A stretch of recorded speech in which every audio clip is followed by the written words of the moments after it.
Today, let's learn how to make an eco-friendly watermelon enzyme. This watermelon enzyme is not only environmentally friendly but also easy to make. It can be used for cleaning, stain removal, and even as a natural fertilizer for plants, helping us protect the environment. First, you'll need a few ingredients: a ripe watermelon, some white sugar, or you can use brown sugar, and a sealed container. You can adjust the amount of watermelon and sugar based on how much enzyme you want to make.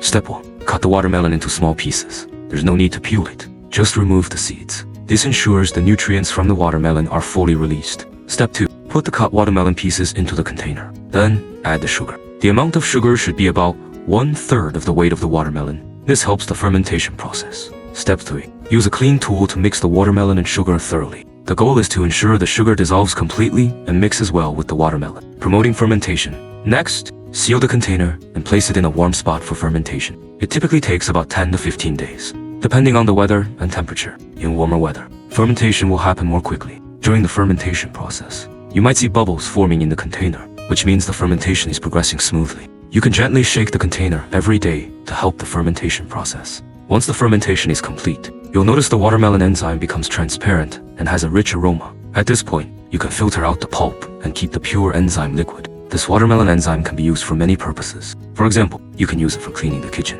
wiping tables, or as fertilizer for plants to provide them with nutrients. When using it, you can dilute it with water, usually at a ratio of 1:10, depending on your cleaning needs. This way, it's not only cost-effective and environmentally friendly, but you can also make the most of the watermelon and reduce waste. Simple, right? Go ahead and give it a try.